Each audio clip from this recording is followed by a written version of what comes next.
करायचं स्मरण. गुरुर्ब्रह्मा गुरुर्विष्णू गुरुर्देहो महेश्वरः सद्गुरु साक्षात परब्रह्म तस्मै श्री सद्गुरुवे नमः. जय जय रघुवीर समर्थ. जय जय रघुवीर समर्थ. श्रीमद दासबोध दशक 7वा चतुर्दश ब्रह्मनाम समास 9वा श्रवण निरूपण नाम. श्रीराम समर्थ. आता श्रवण कैसे करावे तेही सांगिजेल अघवे. श्रोता अवधान द्यावे एक चित्ते. जय जय रघुवीर समर्थ. श्री समर्थ कृपेने उत्तमाची सुरुवातच प्रार्थनेने करून दिली. गुरुर्ब्रह्मा गुरुर्विष्णू गुरुर्देहो महेश्वरा. तिघांच्या पलीकडे असणारा श्री सद्गुरू साक्षात परब्रह्म तस्मै श्री सद्गुरुवे नमः. कार्याला सुरुवात झालेली आहे. जय जय रघुवीर समर्थ. श्रीमद दासबोध मतच मानले श्रीमताचं. या बोधातून प्रत्यक्षपणे दास घडावा यासाठी केला होता अट्टास. शेवटचा दिवस गोड व्हावा. दशक 7वा चतुर्दश ब्रह्मनाम. दशक 7वं आहे आणि 14 ब्रह्मांचा समास. बघा प्रत्यक्षपणे कसा दिलेला आहे समास. 9वा श्रवण निरूपण. मागच्या समासामध्ये सुद्धा श्रवण निरूपण होतं. आता सुद्धा श्रवणाला का भर दिलेला आहे. प्रत्यक्षामध्ये पहावे आपणास. कृतयुग गेला, त्रेतायुग गेला, द्वापारयुग गेला आणि आता प्रत्यक्षपणे कलियुग चालू आहे. कारण कलियुगामध्ये पुढे पुढे वर्णसंकर होणार आहे. याचप्रमाणे आपला देह संपूर्णपणे बघा जन्माला आलेला आहे या पृथ्वी तलावर आणि प्रत्यक्षपणे भाग कसा दिलेला आहे. श्रवण करूया. श्रीराम समर्थ. आता श्रवण कैसे करावे. काय बोध दिलेला आहे, काय ओवी लिहून ठेवलेली आहे. आता श्रवण. मागे गेलेलं नाही आणि पुढे होणार ते सुद्धा नाही. आत्ता श्रवण कैसे करावे तेही सांगिजेल स्वभावे. श्रोती अवधान द्यावे एक चित्ते. समर्थ म्हणतात आता श्रवण कसं करावं. श्रोत्यांनी एकाग्र चित्त बघा प्रत्यक्षपणे एकाग्र चित्त होऊन. ज्याप्रमाणे आता श्रवण केल्याचे फळ क्रिया पालटे तात्काळ तुटे संशयाचे मूळ एक सरा.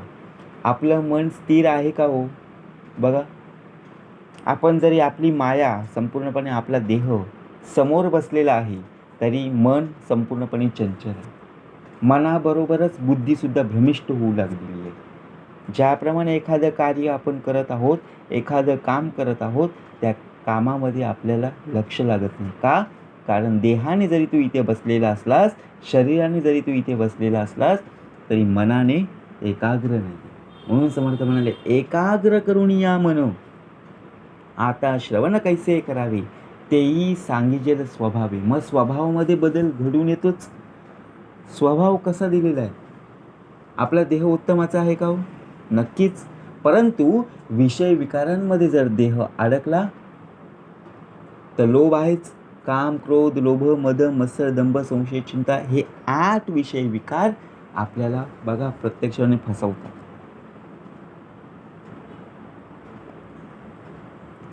शरीराने आपण शांत बसलेलो आहोत असं समोरच्याला दिसत आहे, परंतु मनात काय चाललेलं आहे हे त्याला दिसत नाही. म्हणून तेही सांगिजेल स्वभाव.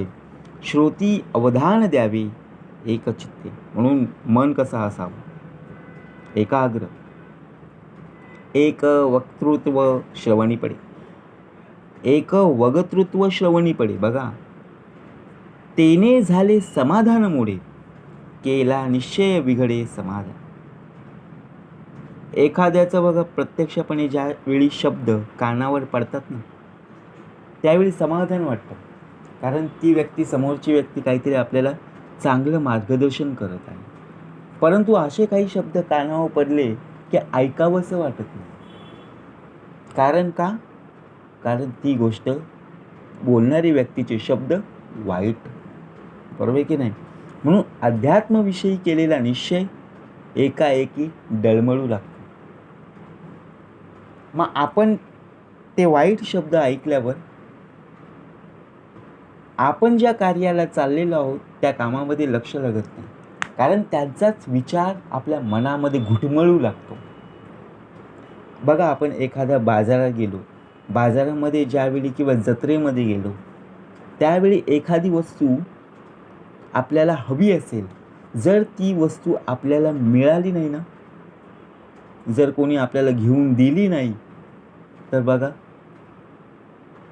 आपला चेहरासुद्धा पडतो आणि आतल्या आत आपला जीव घुटमळतो. का? कारण ती वस्तू मला हवी होती, परंतु आपल्याला ती प्राप्त झाली नाही. म्हणून केला निश्चय विघडे अकस्मात, ते वक्तृत्व त्यागावे, जे माईक स्वभावे, जे ते निश्चयाचे नावे शून्याकार. जे वस्तुत्व आहे बघा, प्रत्यक्षपणे निश्चयाच्या नावाने शून्याकार. आपण एखादं निश्चय करतो, बरोबर आहे, परंतु ते निश्चय जे केलेलं आहे ते पूर्णपणे पार पाडता आलं पाहिजे. त्याच्या नावाने शून्याकार आहोत आपण. आपण बघा, आपला जो स्वभाव आहे, आपण आपला स्वभाव सोडून देतो. म्हणजेच काय? त्यामध्ये बदल लगेच घडवतो. पुढच्या ओवीमध्ये समर्थाने आपल्याला प्राप्त करून दिलेलं आहे. बघा, एका ग्रंथे निश्चय केला, तो दुजयाने उडविला, तेने संशयाची वाढला जन्मवरी. एका ग्रंथाच्या श्रवणाने अध्यात्मसंबंधी निश्चय झाला होता. आता आपल्याकडे पुस्तक आहे, त्यातून आपल्याला ज्ञान प्राप्त होतं. एखादा ग्रंथ आहे, त्या ग्रंथाच्या श्रवणाने संपूर्णपणे अध्यात्म संबंधी बघा अध्यात्माची माहिती होते. त्यानुसार आपण निश्चय केला पाहिजे, मी या देहाने संपूर्णपणे काय श्रवण केले. जे श्रवण केलेलं आहे त्या श्रवणाचं मनन झालं पाहिजे आणि मननाचा निजध्यास आपल्याकडून व्हायला. म्हणजेच आई वडील आपल्याला जे काही शिकवण देत असतात त्या शिकवणींचं तंतोतंत पालन करता यायला. नुसतं ऐकून सुद्धा महत्त्वाचं नाही. ऐकल्याविनं कळले, शिकल्याविनं शहाणपण आले, ऐसे देखील न ऐकले भूमंडळ. म्हणून समर्थ म्हणाले, जेथे संशय तुटती, होय अशंका निवृत्ती, अद्वैत ग्रंथ परमार्थी श्रवण करावे. बघा, जेथे संशय तुटती. आता मनामध्ये काय कमी संशय आहे? बरोबर की नाही? कोणी आपल्याला भरवतं, कोणी कोणाचे कान टोचतो. म्हणजे काय? कोणी येईल आणि काहीही सांगेल, आपण लगेच त्या व्यक्तीवर संशय आणि चिंता बघा प्रत्यक्षपणे आपल्या देहाला काय करते, बरोबर की नाही? त्रास देते की नाही? होय, अशंका निवृत्ती, अद्वैत ग्रंथ परमार्थी श्रवण करा. यासाठी काय पाहिजे? श्रवण. शंकाचं निरसन बघा, जे मनातील शंका आहे ते दूर करण्याचे सामर्थ्य कशामध्ये? त्या अद्वैत ग्रंथ म्हणजे दासबोध. संपूर्णपणे श्रवण करणं गरजेचं आहे. जे श्रवण केले त्यातूनच काय होईल? संशय नाहीच. जो मोक्षाचा अधिकारी तो परमार्थ पंथ धरी, प्रीती लागली अंतरी अद्वैत ग्रंथाची. ज्याने परमार्थाची वाट धरली आहे, ज्याने परमार्थाचा संपूर्णपणे रस्ता धरला आहे, ज्याने मार्ग धरला आहे, मार्ग प्राप्त करून घेतलेला आहे, जो मोक्षाचा अधिकारी आहे, त्याने अद्वैत ग्रंथ ऐकावे, तेच त्याला आवडतात. आपल्याला बघा 2 मार्ग आहेत, बरोबर की नाही? जायचा एकाच स्थानावर, एकाच ठिकाणावर. एक असतो शॉर्टकट आणि एक असतो लांबकट. परंतु आपल्याला कुठला आवडतो? शॉर्टकटच नाही.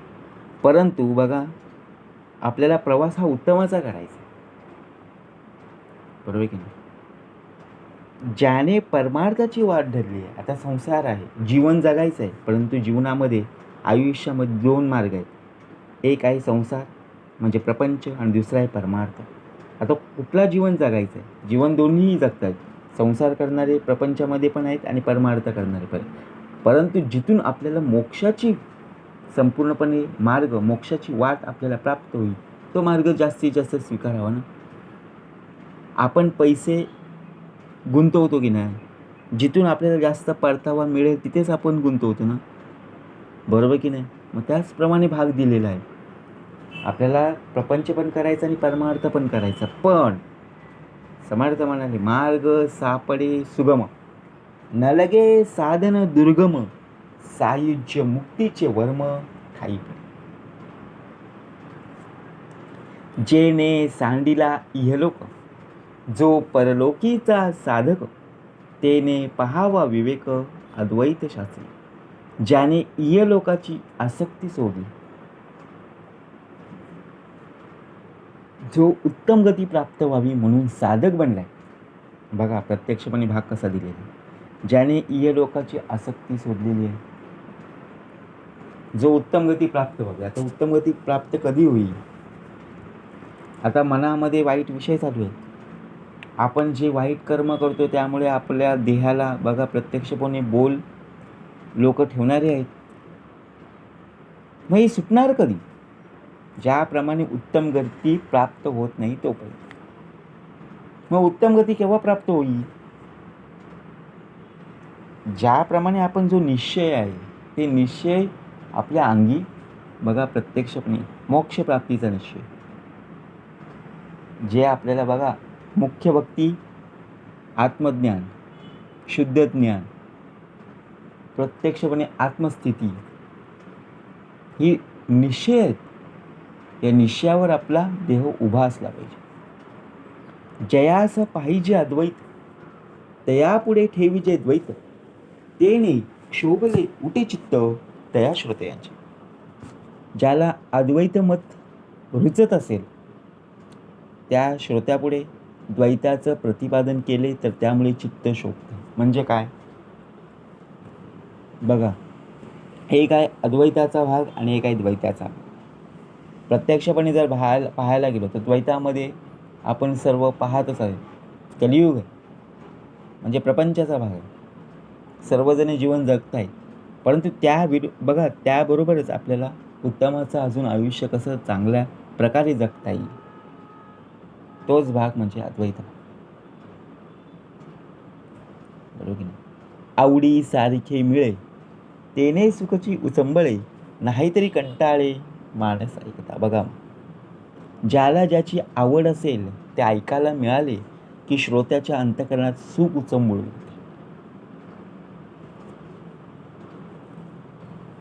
नाहीतर जे आवडत नाही ते श्रवण करायची वेळ आली की त्याचं मन कंटाळ. आता बघा, देवाची भक्ती, देवाचं कीर्तन, देवाचं नामस्मरण करायला आपल्याला लगेच आवडेल का? नाही. जर गोडी असेल, आवड असेल तर आपल्याला ऐकायला सुद्धा मजा येते. परंतु मनोरंजन असू दे, करमणूक असू दे, बरोबर की नाही, तिथे कधी कंटाळा येत नाही. टीव्हीवर एखादा पिक्चर असू दे, एखादी सिरियल असू दे, पुढच्या एपिसोडमध्ये काय होणार आहे तर आज रात्रभर झोप लागत नाही.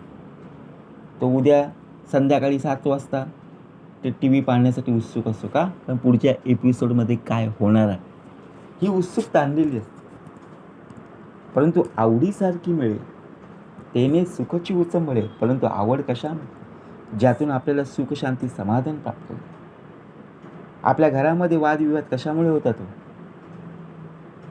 बरोबर ना? पाहावे आपणासे आपण, कुणाच्या अंतःकरणाला लागेल तर काहीशी वर्तणूक करू नका आणि कुणालाही बोलू नका, नाहीतरी कंटाळे माणस आहे. म्हणून कंटाळा केव्हा येतो? मनाविरुद्ध जर गोष्ट एखादी घडली तर कंटाळा येणारच. ज्याची उपासना जैसी, त्यासी प्रीती वाढे तैसी, तेथे वर्णिता दुजयासी प्रशस्त न वाटे. ज्याची जी उपासना असेल त्याला देवतेबद्दल प्रेम वाटते.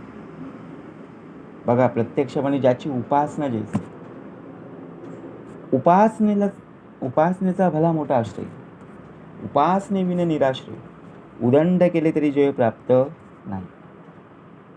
दुसऱ्या देवतेचे वर्णन ऐकायला लागले तर त्याला प्रशस्त वाटत. म्हणजेच काय?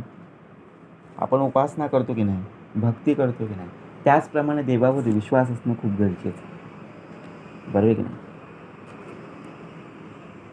प्रीतीचे लक्षण ऐसे, अंतरी उठे अनायासे, पाणी पाणवटे जैसे आपणाची धावे. पाणी उताराकडे सहज जाऊते ना, बरोबर की नाही? डोंगरावरून पाणी रस्त्यावर येतं, जमिनीवर येतं की नाही? त्या रस्त्यावरचं पाणी डोंगरात जाणार आहे का? नाही आहे, उताराकडे सहज जाऊते. तसंच ज्याच्यावर स्वाभाविक प्रेम असतं त्याच्याबद्दल त्याच्या अंतर्यामी आपोआपच ओढ उत्पन्न होते. त्याचे मन तिकडे आपोआप राहते. तैसा जो आत्मज्ञानी नर, तयास नावडे इतर, तेथे पाहिजे सारासार विचार ना ते. त्याप्रमाणे जो आत्मज्ञानी पुरुष असेल, ज्यात सारासार विवेकासंबंधी विवेचन असते, तेच ग्रंथ आवडतात. दुसरे ग्रंथ त्याला आवडत नाही. आता ग्रंथ म्हणजे काय? आपला देह. जर तो उत्तमाचा वाचला तरच प्रत्यक्षपणे सोडवणारा तो आहेच. या ग्रंथाला समजून घेणं खूप गरजेचं. आपला देह कवडी बघा, प्रत्यक्षपणे ज्याप्रमाणे कवडी मोल, बरोबर की नाही? देहाची किंमत काय आहे ही कळली पाहिजे. दिलेला देह फुकट आहे, परंतु फुकट जाता कामा नये, बरोबर की नाही? म्हणून तैसा जो आत्मज्ञानी नर, ज्याप्रमाणे जो आत्मज्ञानी पुरुष असेल, तयासा नावडे इतर, त्याला न आवडणारी वस्तू आहेत, त्याला न आवडणारी माणसं आहेत, न आवडणाऱ्या गोष्टी आहेत. तैसे पाहिजे सारासार, ज्यात सारासार विवेकासंबंधी विवेचन असते, तेच ग्रंथ आवडतात. आपण बघा, प्रत्यक्षपणे विचार ना ते. आता आपण दुकानामध्ये गेलो, बरोबर की नाही? आपल्याला ज्या गोष्टी हव्या त्याच आपण घेतो ना, का न आवडणाऱ्या सुद्धा घेतो का? नाही आहे. म्हणून प्रत्यक्षपणे भाग दिलेला आहे. जे ते कुळदेवी भगवती, ते ते पाहिजे सप्तशती, इतर देवांची स्तुती कामा नये सर्वथा. ज्या घरी भगवती कुलदेवता असेल तेथे सप्तशतीच हवी. तेथे इतर देवांची स्तुती असलेले ग्रंथ कामास येत नाही. आपण कुठल्याही देवीला, देवाला नमस्कार जरी केला तरी देवाला पोचतोच. भाग कसा दिलेला आहे? आपण एखाद्या मंदिरात गेलो, नमस्कार केला, आपण काय करणार? विश्वास असला पाहिजे, बरोबर की नाही? त्याचप्रमाणे बघा, प्रत्यक्षपणे नमस्कार करणं गरजेचं आहे. घेता अनंताच्या व्रता, तेथे न लगे भगवद्गीता, साधूजनांची वार्ता फळाशीची. जेथे अनंताचं व्रत घेतलेलं असेल तेथे निष्काम कर्मयोगाचं प्रतिपादन करणारी भगवद्गीता सांगून काय होतं? ज्यांना फल आशा नसते त्याला बघा भगवद्गीतेचं महत्त्व काय कळणार. आता आपण देवाची उपासना करत आहोत, नक्कीच देवाची भक्ती करत आहोत, बरोबर आहे. परंतु त्याकडून आपल्याला काय मिळणार आहे? काय अपेक्षा आहे? काय मागणी आहे? समर्थाने उत्तमाची ओवी लिहिलेली आहे. श्रोते पुसती कोण ग्रंथ, सुरुवातच काय करून दाखवली, काय बुडिले जियत, श्रवण केल्याने प्राप्त काय आहे. श्रवण करून मला काय मिळणार आहे? परंतु मिळणार आहे म्हणून तर ना, बरोबर की नाही? घेता अनंताच्या व्रता, न लगे भगवद्गीता. आता जर तो व्यक्ती प्रत्यक्षपणे ऐकण्याच्या भूमिकेत नसेल तर त्याला सर्व सांगून उपयोग आहे का? भगवद्गीतेचं ज्ञान सांगून उपयोग आहे का? ज्याला फल आशाच नाही आहे, मग त्याला भगवद्गीतेचं महत्त्व काय कळणार आहे का? बरोबर की नाही? कृतयुगामध्ये काय झालं, त्रेतायुगामध्ये काय झालं, द्वापारयुगामध्ये काय झालं आणि प्रत्यक्षामध्ये कलियुगामध्ये काय घडत आहे, सांगण्याच्या परिस्थितीमध्ये जरी आपला देह असला परंतु ऐकण्याच्या भूमिकेमध्ये जर ती व्यक्ती नसेल तर समर्थ म्हणाला, ऐकल्याचे ऐकावे पुन्हा पुन्हा, सोडून दे. वीर कंकण घालिता नाकी, परी ते शोभा पावे नाकी, जेथील ते आणखी कामा नये सर्वथा. वीर कंकण बघा, वीर कंकण जर नाकात घातले तर ते कसे शोभून दिसतात. असा नथ आहे बघा, शोभते की नाही? हातामध्ये बांगडी, गळ्यामध्ये मंगळसूत्र, ब्रेसलेट, बोटामध्ये अंगठी, चैन, शोभते की नाही? नक्कीच. परंतु वीर पुरुषाच्या हातावरच ते शोभून दिसते. आता घड्याळ आहे, बरोबर? घड्याळाच्या बाजूला आपण ब्रेसलेट आणि समजा चैन आहे, ती गळ्यामध्ये परिधान करते, परंतु ती चैन काढली आणि हातामध्ये ठेवली, गुंडाळून, शोभेल का? नाही शोभ. जी वस्तू आहे ती तेच त्याला किंमत आहे.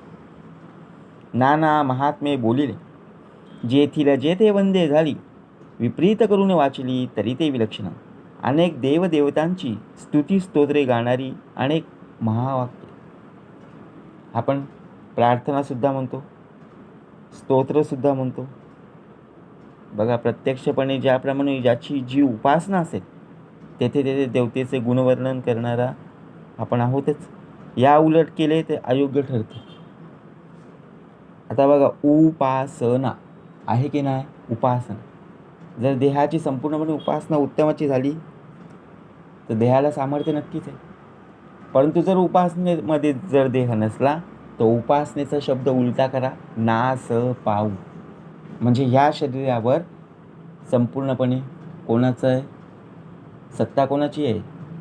बरोबर की नाही? विषय विकारांची आहे. मग ते प्रबळ आहेतच, 8 विषय विकार. मग शेवटी उपासना असेल तर देहाला सामर्थ्य, उपासना नसेल तर नाश पावणारे आहेत की नाही? मल्हारी महात्म्य द्वारकेसी, द्वारका महात्म्य नेले काशीसी, काशी महात्म्य व्यंकटेशी शोभा न पवे. बघा, जसं मल्हारी महात्म्य द्वारकेत वाचलं की नाही? द्वारका महात्म्य काशीला नेलं आणि काशी महात्म्य व्यंकटेशाच्या क्षेत्री वाचून शोभून दिसत नाही. जिथला देह बघा ग्रंथ तिथल्या तिथे वाचला पाहिजे. नामस्मरण उत्तमच सामर्थ्य पुरवणार आहे, बरोबर. ऐसे सांगता असे वाढ, परी जेथीला तेथेची गोड, तैसे ज्ञानी अंश चाड. अद्वैत असे वर्णन करून सांगायचं म्हटलं तर पुष्कळ सांगता येईल. पण जेथे बघा, जेथले तेथेच गोड असतं. याचप्रमाणे आत्मज्ञानी लोकांना अद्वैत ग्रंथाचं महत्त्व आहे. आता विचार करा, जे लोक मॅच पाहत आहेत, क्रिकेट बघा, प्रत्यक्षपणे क्रिकेटची आवड आहे, त्या लोकांना जर आपण क्रिकेटबद्दल माहिती सांगितली तर लोक ऐकतील की नाही? नक्कीच. पण खरंच त्या लोकांना क्रिकेटची आवडच नाही आहे आणि त्यांच्यासमोर आपण क्रिकेटचं गुणगान करत बसलो, बोलत बसलो, तर ते ऐकण्याच्या भूमिकेत असतील का? हो, नाही ना. योगियांपुढे राहणं, परीक्षावंतापुढे पाषाण, पंडितापुढे डफ गाणं शोभानं. समजा एखाद्या योगापुढे एखाद्याच्या अंगात दैवत आणून त्याला बोलायला लावले, किंवा जो रत्नपारखी आहे त्याच्यापुढे दगड आणून ठेवला, किंवा एखाद्या पंडितापुढे पोवाडे कुणी गाऊ लागले तर ते शोभून दिसत. कसा भाग दिलेला आहे? एखाद्या योगापुढे एखाद्याच्या अंगात दैवत आणून त्याला बोलवायला लागले. योगियांपुढे राहणं, परीक्षावंतापुढे पाषाण, पंडितापुढे डबगाणं शोभानं. वेदज्ञापुढे जती, निस्पृहापुढे फळश्रुती, ज्ञानियापुढे पोती कोकशास्त्रज्ञाची. बघा, वेदज्ञ माणसापुढे संन्यासी, निस्पृहापुढे सक्राम. बघा, प्रत्यक्षपणे ग्रंथांची फळश्रुती, आणि आत्मज्ञानी माणसापुढे कामशास्त्राची पोती शोभत. ऐसी याची फलश्रुती, श्रवणे चुकी अधोगती, मनास होई विश्रांती समाधान. ज्यातून प्रत्यक्षपणे मनाला जिथे समाधान प्राप्त होईल, त्याच प्रकारे बघा, प्रत्यक्षपणे ज्ञानी या पुढे पोथी. ज्ञान आपल्याकडे प्राप्त होतच, पुस्तकाने ज्ञान प्राप्त होतं, कोणी सांगितलं तरी ज्ञान प्राप्त होतं. परंतु ज्ञान काय? ज्यातून आपल्याला प्रत्यक्षपणे आपल्या शरीरातून, आपल्या देहातून अज्ञान बाजूला सारायचं आहे, तर उरेल काय? तर ज्ञानच. ब्रह्मचर्यापुढे नाचणी, रासक्रीडा निरूपणी, राजहंसापुढे पाणी ठेविले जैसे. बघा, ब्रह्मचर्यापुढे नाचणे.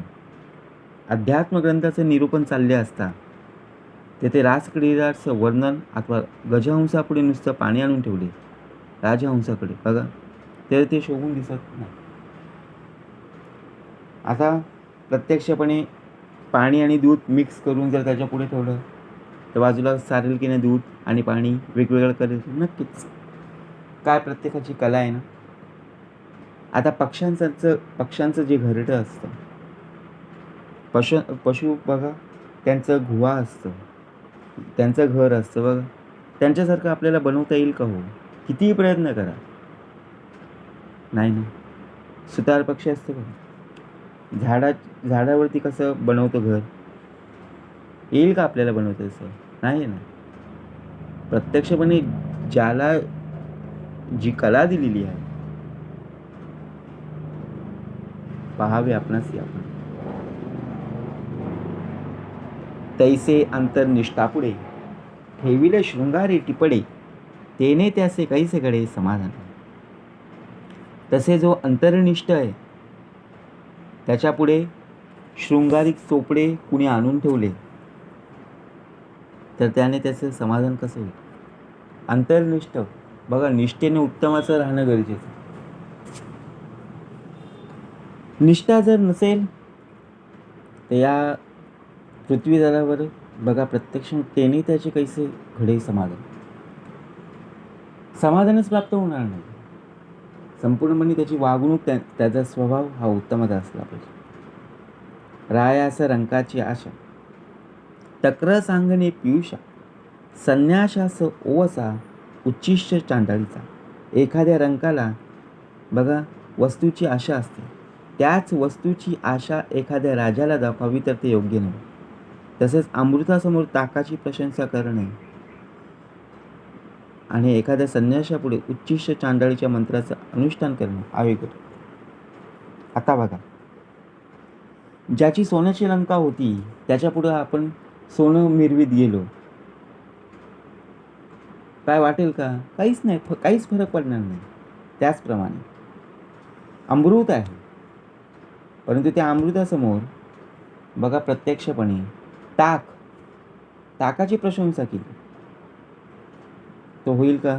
काहीच फरक पडणार नाही. कर्म निष्ठा वशीकरण, पंचाक्षरी या निरूपण, तेथे भंगे अंतकरण सहजचिताचे. जो कर्मनिष्ठ आहे, बघा कर्म उत्तमाचे आहेत, ज्या निष्ठेने तो काम करत आहे त्याच्यापुढे वशीकरणाचा ग्रंथ जरी ठेवला अथवा अध्यात्माचं निरूपण केलं तर साहजिकच ते नाराज होते. म्हणजेच काय? अध्यात्माचं निरूपण करणं, अध्यात्माचं श्रवण करणं. कोणीतरी वक्ता बोलत आहेत पण ऐकणारे श्रोते तिथे असले पाहिजेत ना, तरच उपयोग आहे. जर कोणी बोलत असेल परंतु ऐकत कोण नसेल तिथे तर त्या बोलण्याचा उपयोग आहे का? नाही ना. म्हणून ऐकणारे सुद्धा हवेत ना.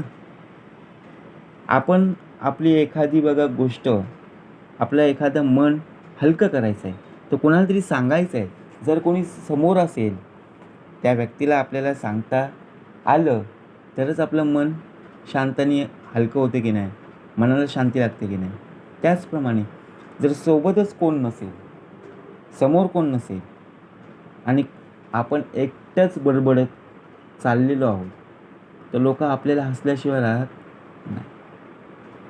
तैसे परमार्थिक जन, तयास नसता आत्मज्ञान, ग्रंथ वाचिता समाधान होणार नाही.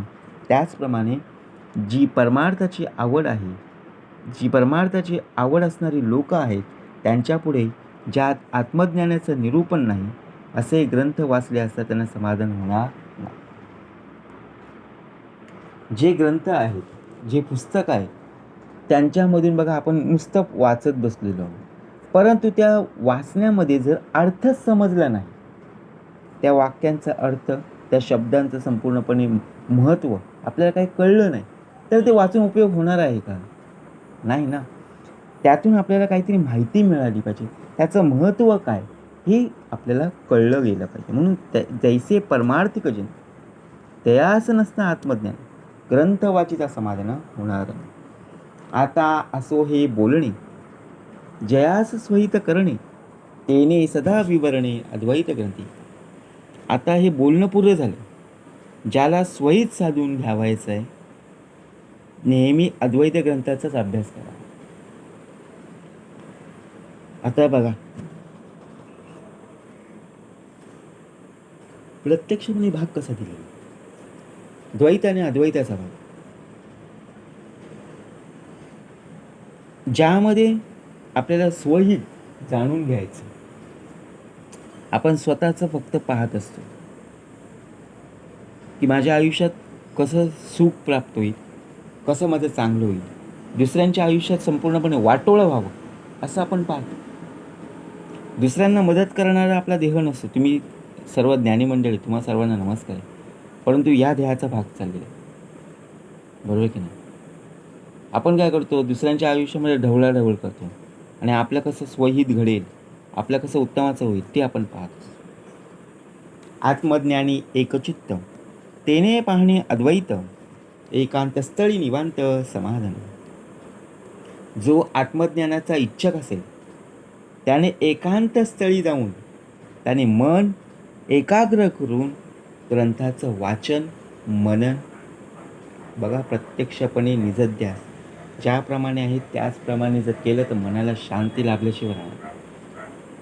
आपण पुस्तक वाचत असताना, ग्रंथ वाचत असताना, देवाची भक्ती करत असताना, देवाची उपासना करत असताना आपलं मन एकाग्र राहतं का? एकाग्र चित्तेने संपूर्णपणे आपली उपासना होते का? नाही ना. हातामध्ये नामस्मरण करणारी स्मरणिका आहे, जप करणारी माळ आहे, बघा. आणि दुसऱ्या हातामध्ये आपला मोबाईल आहे, दुसऱ्या हातामध्ये, बरोबर की नाही, टी व्हीचा रिमोट आहे. काय होईल हो आपल्याकडून स्मरण? नाहीच होणार ना. म्हणून प्रत्यक्षपणे आपल्याकडून नामस्मरण कसं होईल, देवाची उपासना देवाच्या चरणी कशी पोहोचेल, पहावे आपणास या.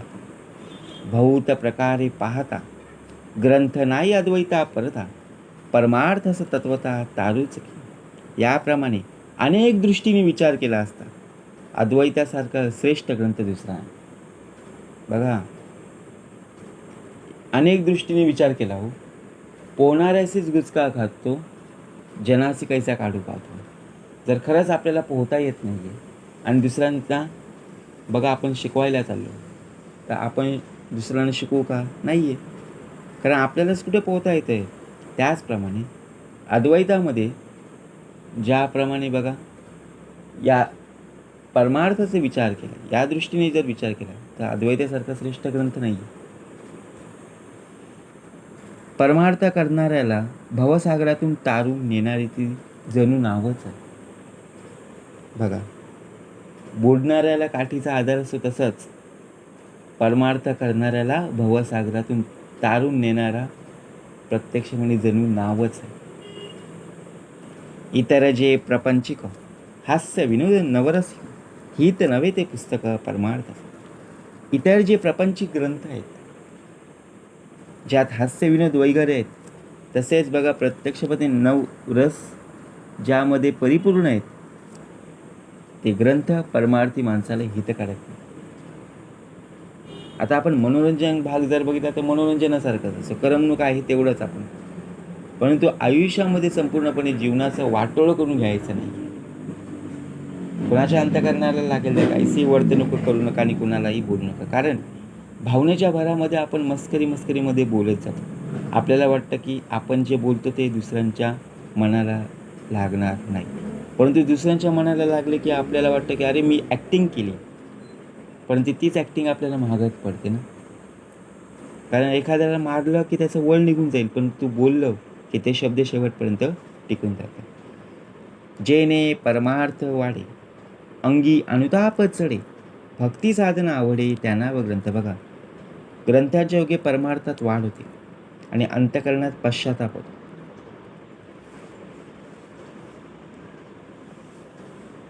भगवंताची भक्ती करण्याची आवड उत्पन्न होते त्याच ग्रंथामुळे. ज्या ग्रंथातून प्रत्यक्षपणे जर पाहिलं, त्या ग्रंथाच्या बघा शब्दानुसार जी वाक्यरचना आहे, जी भक्ती करण्याची आवड आहे, कशी आवड उत्पन्न होते, कशी आवड निर्माण होते. एखादी भाजी आहे, बरोबर आहे. प्रत्येक भाजी आपल्या आवडीची आहेत का? नाही आहेत, बरोबर की नाही. प्रत्येक फळ आपल्या आवडीचं आहेत का? हॉटेलमध्ये ज्यावेळी जातो तेव्हा प्रत्येक गोष्ट आपल्याला आवडते का? नाही. जी गोष्ट आवडते तीच आपण घेणार की नाही. त्याचप्रमाणे भगवंताची भक्ती करण्याची आवड कशी उत्पन्न होईल? त्या ग्रंथाच्या योगे परमार्थात वाढ झाली. जो ऐकताच गर्व गळे, का ते भ्रांतीचं मावळे, ना तरी एकसरी ओळे मन भगवते. बघा प्रत्यक्षपणे आपल्यामध्ये अभिमान आहेच, गर्व आहे, ताठा आहे. तो अभिमान पहिला बाजूला सारला पाहिजे. जो ऐकताच गर्व गळे, गर्व पहिला बाजूला सारला पाहिजे. समर्थ म्हणाले, अभिमान उठे मत्सर, मत्सरे तिरस्कार, पुढे क्रोधाचा विकार प्रबळ, का ते भ्रांतीचं मावळे, ना तरी एकसरी ओळे मन भगवंत.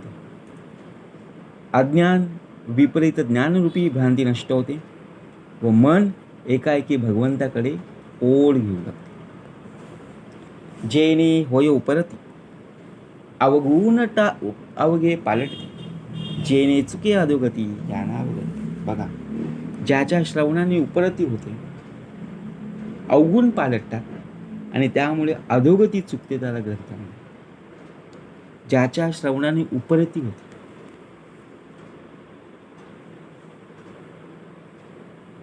श्रवण केलं की अवगुण पालटतात. जे गुण घ्यायचं, जे उत्तमाचे गुण आहेत तेच आपल्या अंगी असले पाहिजे. अवगुण आणून आपल्याला उपयोगाचं नाही. जेणे धारिष्ट चढे, जेणे परोपकार घडे, जेणे विषय वासना मोडे, त्या नाव ग्रंथ. या ग्रंथाच्या श्रवणाने अंगामध्ये बघा प्रत्यक्षपणे शरीरामध्ये धारिष्ट उत्पन्न होते, हातातून परोपकार घडू लागतो आणि विषय वासना नष्ट होते. खरोखरच ग्रंथ उत्तमाचे असतात ना, परंतु आपल्याला वाचायला कंटाळा येतो, मन लागत नाही, बरोबर की नाही. पण त्यातूनच खरा जीवनाचा मार्ग आपल्याला प्राप्त होतो. जीवन काय आहे, आयुष्य काय आहे याची आपल्याला ओळख होते. जेणे ग्रंथ परत्र साधन, जेणे ग्रंथ होय ज्ञान, जेणे होई जे पावन या नाव ग्रंथ. ज्याच्या श्रवणाने परत्र साधन घडते, आत्मज्ञान होते व साधक पवित्र होतो, त्याच ग्रंथामध्ये. ज्याच्या श्रवणाने संपूर्णपणे साधन घडते. बघा एवढी महत्त्व श्रवणाला, एवढं सामर्थ्य श्रवणाला. ग्रंथ बहुत असती नाना विधान फलश्रुती, जेते नुपजी विरक्ती भक्ती, तो ग्रंथाची नावे. तसे ग्रंथ अनेक असतात, त्यात अनेक विधिविधाने साधून वर्णन केलेले असतात आणि ज्याच्या श्रवणाने विभक्ती व भक्ती उत्पन्न होत नाही तो ग्रंथच नव्हे.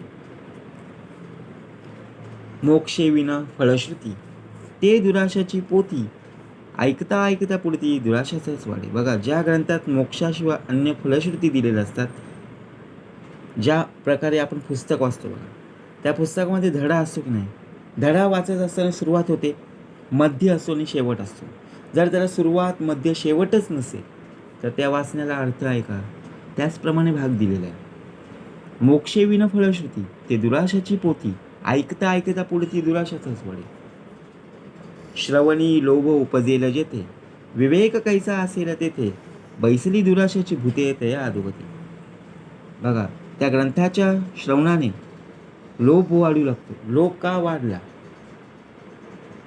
तेथे सारवा सारखा बघा सारासार विवेक उत्पन्न होतो. आता सारवासारव कशी करायची? लोभ वाढलेला आहे, कशामुळे झालेला आहे? बरोबर की नाही. आपल्या अंगी लोभ येता कामा नये, हाव येता कामा नये. ते ग्रंथ ऐकून प्रत्यक्षपणे बैसली दुराशाची भूते, जी भूतं आहेत मानगुटीवर बसतात व त्यामुळे अधोगती मात्र होते. मग ते विषय विकार संपूर्णपणे मानगुटीवर बसतात. शेवटी सत्ता त्यांची होते, बरोबर की नाही? म्हणून त्यांच्या सत्तेमध्ये न बसता आपणच उत्तमरित्या भगवंताच्या चरणी लीन झालं पाहिजे. मी ठेवितो मस्तक ज्या ठिकाणी, तेथे तुझे सद्गुरू पाय. ऐकोनीच फलश्रुती, पुढे तरी पाहो म्हणती, तया जन्म अधोगती सहजची चालते. बघा, ऐसी फलश्रुती ऐकून या जन्मी नाही तर पुढील जन्मी तरी हे फळ नक्कीच मिळेल असे जे म्हणतात, त्यांना आपोआपच परत जन्म घ्यावाच लागतो. अशा प्रकारे त्यांची अधोगतीच होते ना. प्रत्यक्ष भाग कसा दिलेला आहे. नाना फळे पक्षी खाती, तेनेची तया होय तृप्ती, परी त्या चकोराची चित्ती अमृत वसे. बघा, निरनिराळे पक्षी पाहायला मिळतात की नाही. ते नाना प्रकारची फळं खातात व त्यामुळे त्यांची तृप्ती होते, समाधान होते. पण एक चकोर पक्षी असा आहे, तो इतर कशाची आशाच करत नाही, बरोबर की नाही? त्याच्या मनामध्ये सदैव चंद्रमृतास ध्यास असतो. जैसे संसारी मनुष्य पाहे संसाराची वास, परी ते भगवंताचे अंश ते भगवंत इच्छिते. त्याप्रमाणे संसारी माणसं संसारीचाच सोय पाहतात. तो सुखाचा कसा होईल याची त्यांना उत्कंठ असते. पण जे भगवंताचे अंश म्हणजे भक्त असतात, ते भगवंताची इच्छा धरतात. भगवंताची प्राप्ती कशी होईल हाच एक ध्यास त्यांना लागलेला असतो. ज्ञानी असं पाहिजे ज्ञान, भजकास पाहिजे भजन, साधकास पाहिजे साधन, इच्छेसारखे. ज्ञानी माणसाला ज्ञानच हवं असतं, भजकाला म्हणजे भक्ताला भजनच हवं असतं, आणि साधकाला इच्छेसारखं साधन हवं असतं. परमार्थास पाहिजे परमार्थ, स्वार्थ्यास पाहिजे स्वार्थ, कृपणास पाहिजे अर्थ मनापासून. बघा, ज्यास परमार्थाची आवड असते, म्हणजेच जो परमार्थी असतो त्याला परमार्थ हवा असतो. स्वार्थी असेल त्याला आपण स्वार्थ कसा साधेल हीच एक चिंता असते, तर तो कंजूस मनुष्य असेल, त्याला मनापासून द्रव्याचीच अपेक्षा असते. योगी असं पाहिजे योग, भोगी असं पाहिजे भोग, रोगी असं पाहिजे रोग हरती मात्र. बघा, योगी मनुष्यास योगच हवा असतो, भोगी माणसांना भोगच हवे असतात, तर रोगी माणसांना रोग हरण करणारी औषधी हवी असते. आता 72 रोगांवर एकमात्र औषध आहे, तो म्हणजे श्रवण. आपल्याला रोग व्याधी आजार येतच असतात, परंतु ज्याप्रमाणे आपण बघा औषध घेतो गोळी घेतो त्याप्रमाणे आपल्याला बरं वाटतं. परंतु ही विषय विकारांची जी आहे, संशय आहे, चिंता आहे, त्यावर गोळ्या आहेत का हो, त्यावर इंजेक्शन आहेत का? मग ते कुठून नष्ट होणार आहेत? तर संपूर्णपणे नष्ट होण्यासाठी जा सद्गुरूशी शरण. कवीचं पाहिजे प्रबंध, तार्किकास पाहिजे तर्कवाद, भाविकांस संवाद गोड वाटे.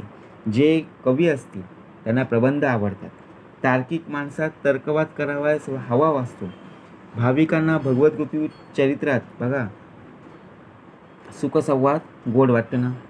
त्याचप्रमाणे पंडितास पाहिजे व्युत्पत्ती, विद्वानाचा अध्ययन प्रीती, कलावंतास आवडती नाना कळा.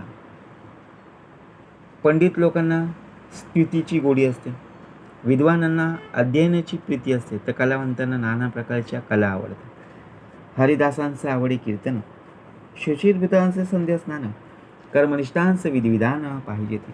हरिदासांना कीर्तन आवडते, धार्मिक लोकांना संध्यास्नान आवडते बघा, आणि कर्मनिष्ठांना वैदिक अनुष्ठान. प्रेमळास पाहिजे करुणा, दक्षता पाहिजे विचक्षणा, चातुर्य पाहे शहाणा आदरिसी. प्रेमळ लोकांना करुणा हवी असते, विचारवंतांना दक्षता हवी असते, तर शहाण्या माणसांना चातुर्याबद्दल आदर असतो.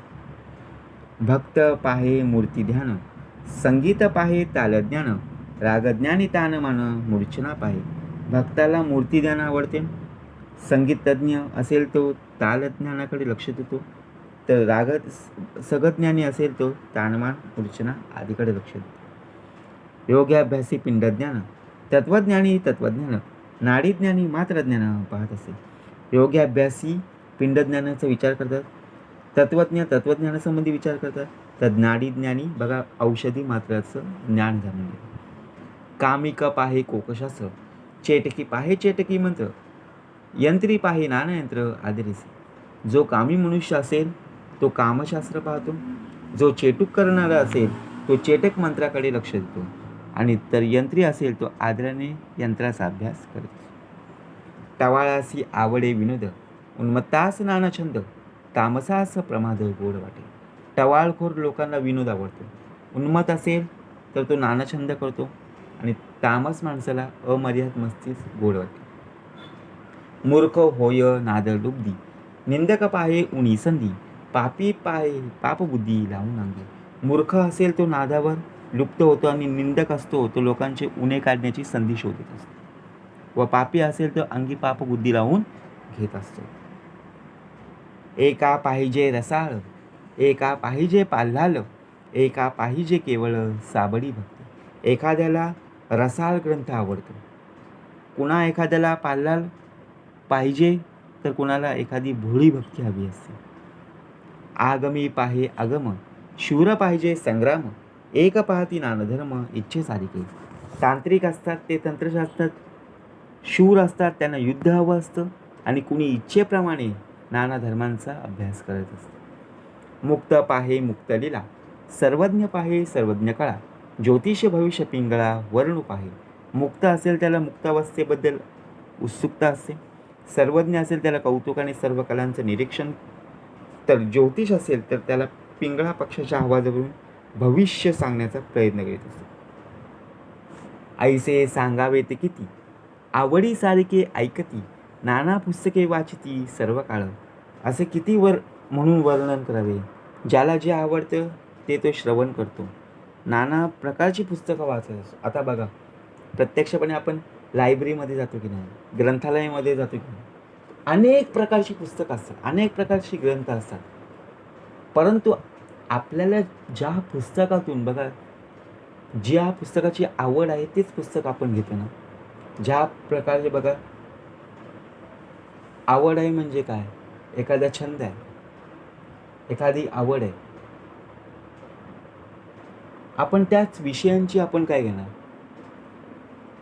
त्याच गोष्टींची आपण पुस्तकं घेणार की नाही, बरोबर. एखादा आपल्याला हास्य विनोदाची पाहिजे, विनोद आहेत, जोक आहेत, त्यांचीच पुस्तकं घेणार ना. एखादा भक्तिमार्ग आहे, बरोबर की नाही, तर आपण भगवद्गीता घेणार, रामायणाची पुस्तकं ग्रंथ घेणार, बरोबर की नाही, दासबोध घेणार, सद्गुरुचरित्र घेणार, मनाची श्लोकचे घेणार, कीर्तनाची घेणार, भजन असणार त्यांची पुस्तकं घेणार, ग्रंथ घेणार, अनेक प्रकारचे. परिपत्र साधने विना म्हणून येते श्रवण, जेते नाही आत्मज्ञान तया नाव करमणूक. पण ज्या ग्रंथ आत्मज्ञान नसेल ते ग्रंथ ऐकणं म्हणजे श्रवण नाही, ते केवळ करमणूकच. गोडी विन गोडपण, नाके विन सुलक्षण, ज्ञाने विन निरूपण बोलूच नाही. आता बघा, साखर खाल्ली की आपल्याला गोडी प्राप्त होते की नाही, ऊस खाल्लं तरी गोडी प्राप्त होते आणि गुळ खाल्लं तरी गोडी. परंतु खरंच एखाद्याला गोड पदार्थ दिलेला आहे, परंतु त्याला सांगितलं चव कशी आहे, जर तो बघा प्रत्यक्षपणे खोटं बोला किंवा गोड नाही आहे, आंबट आहे, मग आपण आपली चव सांगितली का, नाही. आपण ती टेस्ट केली का, नाही आहे. मग त्याने सांगितली हो आंबट आहे, मग आपण सुद्धा सांगणार हो आंबट आहे, परंतु आपण प्रत्यक्षपणे पाहिली का, नाही. जे डोळ्यांनी आपल्याला प्रत्यक्ष पाहता येतं, जे कानांनी संपूर्णपणे ऐकता येतं, तेच आपल्याला मुखातून बोलायचं. म्हणून गोडी विना गोडपण, नाके विना सुलक्षण, ज्ञाने विना निरूपण बोलवचीच नाही, त्याशिवाय बोलायचंच नाही, बरोबर की नाही. म्हणून अनुभवासी प्रत्यक्ष आता का सांगितलं, आता असो हे भूत, ऐकावा परमार्थ ग्रंथ, परमार्थ ग्रंथे विना व्यर्थ गतागुत.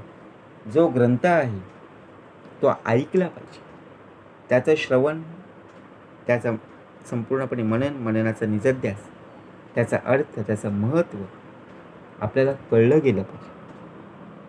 आता असो हे भूत, ऐकावा परमार्थ ग्रंथ, परमार्थ ग्रंथे विना व्यर्थ गतागुत. म्हणून समर्थ म्हणाले, आधी प्रपंच करावा नेटका, मग घ्यावे परमार्थ विवेका. का सांगितलं, कारण परमार्थ आपण जर करत असो, परंतु परमार्थ करत असताना जर श्रवणच नसेल तर परमार्थाला झिरो किंमत आहे. परमार्थातून श्रवण बाजूला सारले तर परमार्थ झिरो आहे. म्हणून महत्त्व कशाला आहे, ते श्रवण. म्हणून समास कुठला आहे, श्रवण निरूपण, बरोबर की नाही. म्हणून श्रवणाला किती महत्त्व आहे. म्हणून नित्य नित्य विचार, कसला विचार करायला हवा, जेथे बोलीला सारासा, तोची ग्रंथ पहिलं पार, पाववी विवेक.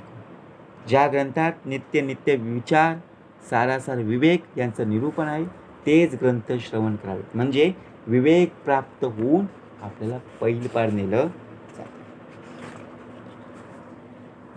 ज्या प्रकारे बघा प्रत्यक्षपणे भाग कसा दिलेला आहे, म्हणून नित्यानित्य विचार,